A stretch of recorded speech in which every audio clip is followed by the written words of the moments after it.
এলাকায় কিছু লোক আছেন আপনারা এরকম খালি বলেন, আর বললেন না, বিপদ আপদ যায় না, লেগেই থাকে, বলি না কথাটা।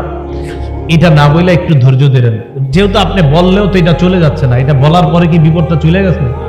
বললেন না। নবীজি কি বলে দেখেন, আপনি যদি না বইলে একটু ধৈর্য ধরেন, দেখা যায় যে আপনার জ্বর হয়েছে, ভালো হয়েছে না, আপনার বিবির জ্বর হয়েছে, বিবি ভালো হয়েছে, মেয়েটার জ্বর হয়েছে, মেয়েটা ভালো হয়েছে, ছেলেটা হয়েছে, এরকম হয় কিনা অনেক সময়। তখন আইসা বলেন, আর বললেন না, ঘরের সবাই অসুস্থ, বিপদ লেগে আছে, এটা বললেন না। নবীজি কি বলে দেখেন, আপনি যদি এটা না বইলে একটু ধৈর্য ধরেন।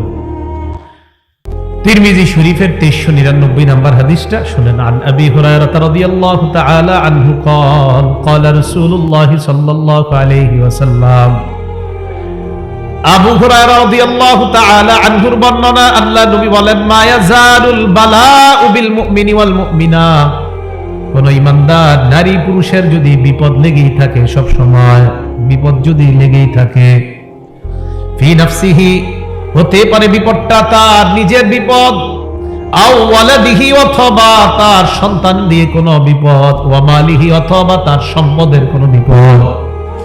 নবীজি বলেন, মুসলমান ঈমানদার নারী পুরুষের বিপদ যদি তার নিজের অথবা সন্তান অথবা মালের মধ্যে সর্বদা বিপদ লেগেই থাকে, হাত্তা ইয়ালকাল্লাহ ওয়া মা আলাইহি খাতিয়া, ওই ঈমানদার নারী পুরুষ আল্লাহর সাথে এমন অবস্থায় সাক্ষাৎ করবে, তার জীবনে একটা গুনাহ থাকবে না।